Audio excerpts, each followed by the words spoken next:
নমস্কার, আপনাদের সকলকে স্বাগত জানাই চ্যানেল রূপা মুখার্জিতে।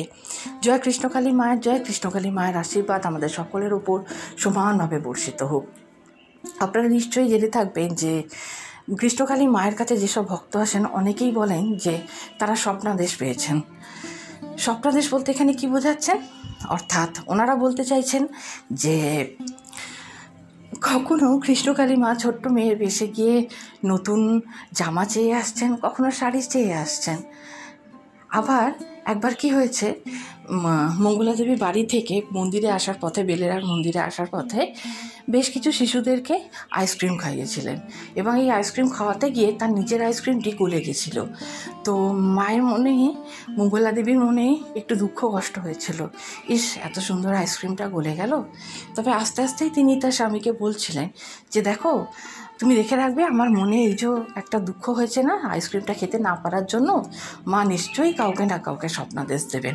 এবং আপনারা বললে বিশ্বাস করবেন না, যখন মঙ্গলা দেবী মন্দিরে পৌঁছেছেন প্রায় ভক্তরা সবাই বিদায় নিয়েছেন, এমন সময় এক ভক্ত এসে মা বললেন যে মঙ্গলা দেবী, মানে ওনারা তো মঙ্গলা মা বলেন, তো যাই হোক, আপনার জন্য একটা ভালো আইসক্রিম নিয়ে এসেছি, আপনি কি একটু খাবেন?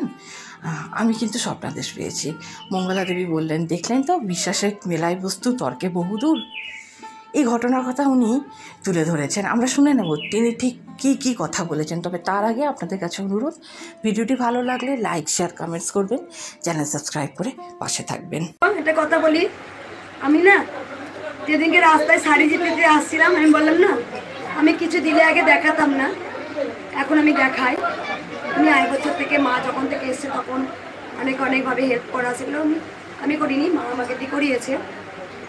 আর আমি না শাড়ি জিতে আসছিলাম, যে একটা আইসক্রিমওয়ালা, আমি সব অনেক বাচ্চা দাঁড়িয়ে ছিল, সবাইকে আইসক্রিম খাইছিলাম।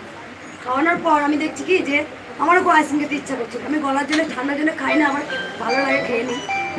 তা আইসক্রিমটা আমি মদনবাড়ির কাছে গেছি, নামাবলি চাপিয়ে প্রণাম করছি, দিয়ে তারপরে আইসক্রিমটা গলে গেল। খুব সুন্দর একটা আইসক্রিম ছিল, মিল্ক বার পড়া, যাই হোক, দিয়ে মনটা খুব কষ্ট হলো, একটু খেলাম, আইসক্রিম সব গলে চলে গেল। ইস, এটা আমি আমার মহাদেবকে বলছি, আমার স্বামীকে বলছি যে জানো তো, দেখবে কাউকে দেখবে মা স্বপ্ন দেখবে যে আইসক্রিম জন্য আমার জন্য বলবে। আমি লিখে দিলাম, যেহেতু আইসক্রিমটা আমার কাছে খেতে পারলাম না, ঠিক তাই আজকে একটা মাকে স্বপ্ন দিয়েছে যে আইসক্রিম নিয়ে যাবি। 2টো আইসক্রিম নিয়ে এসেছিল, একটা বাচ্চাকে দিলাম আর আমি খেলাম। আমি জানি ও নয়নের মণি, আমি দুষ্টু, আমি চঞ্চল, আমি দুরন্ত, আমাকে চরম ভালোবাসো সবাই জানো।